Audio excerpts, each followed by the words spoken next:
Every empire needs a pillar. Rome had grain, Britain had India, America had oil and the dollar. But here's the thing about pillars, they don't announce themselves. You only realize how important they were when the weight becomes unbearable. Right now, quietly, without a declaration, the world is leaning on India. You know the strange moment we're in. Supply chains are breaking, wars are freezing trade routes, China is no longer cheap, stable, predictable, and suddenly, every road leads to New Delhi. The world didn't choose India, it ran out of alternatives. For 30 years, globalization had one engine, China. WTO entry 2001.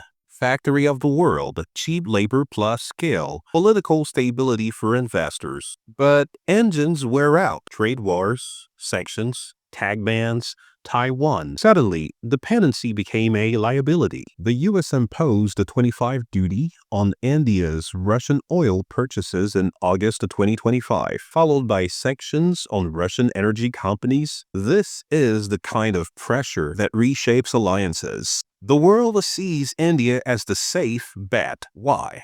There are key pillars. Number one, demographics. With over 735 million people under 30, India has the world's largest youth population. Number two, English-speaking elite. Only about 6% of Indians speak English, but they are overwhelmingly urban, educated, and upper caste, the cohort that drives global business and tech. Number three, democratic branding. As the world's largest democracy, India projects a soft power contrast to authoritarian rivals, even if its actual soft power metrics are mixed. Number four, strategic ambiguity. India refuses to fully align with any bloc, offering flexibility rather than loyalty. India offered something rare in 2026, not alignment, but flexibility, not loyalty, but availability. America saw a counterweight. Europe saw a hedge. Japan saw continuity. And India saw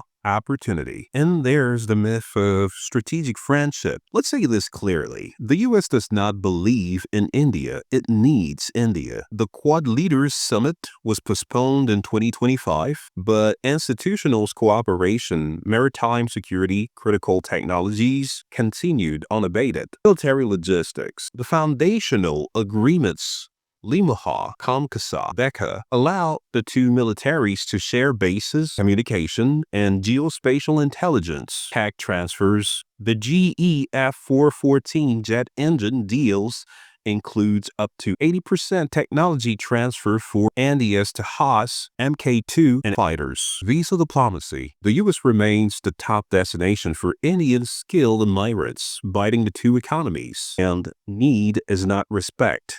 Need is pressure. Now, what is the hidden cost of being needed? There's dangerous reality number one, which is over-expectation. When the world leans on you, it starts making demands before you're ready to refuse them. Examples. Russia oil balancing. India's crude imports from Russia rose to 35.8% of its total in FY 2024 till 2025. But U.S. sanctions and tariffs forced a rapid diversification, squeezing India's energy security. And then comes Israel-Gaza neutrality pressure. India's growing defense intimacy with Israel co-production technology transfers has been accompanied by diplomatic silence on Gaza, risking its credibility in the global south. China border tensions, deadly clashes in 2020, and ongoing skirmishes along the line of actual control keep the region on edge, forcing India to divert military and diplomatic resources. Let's see whether strategic dependency is a trap.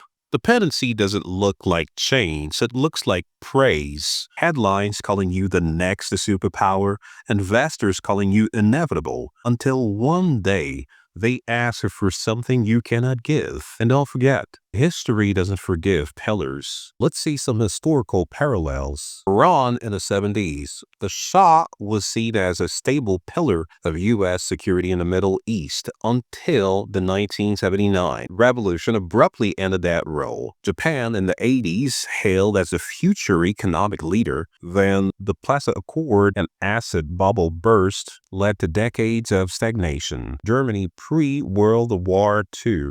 Its rapid industrialization made it Europe's central power, but the web of alliances turned it into a trigger for catastrophe. Every rising power is told the same lie. This time is different. Now let's look at India's internal fault lines. Inequality. While a tiny elite speaks English and accesses global opportunities, over 90% of the population does not. The gap between rich and poor is among the world's widest. Infrastructure strain, ports, roads, and power grids are struggling to keep up with the influx of investment. Social polarization, religious and caste divisions are deepening, fueled by political rhetoric. Federal-state tensions, economic reforms often clash with the interest of powerful state governments. External power magnifies internal cracks. Always. What happens when the world's expectations grow faster than India's ability to absorb them? That is how pillars crack. Now, let's see the real choice India faces. India does not have to fall, but it does have to choose. Be indispensable or be sovereign. Power is not about being needed. Power is about being able to say no and survive it. If you want clarity, not noise, subscribe, because the next decade will decide whether India becomes a pillar or a pressure point.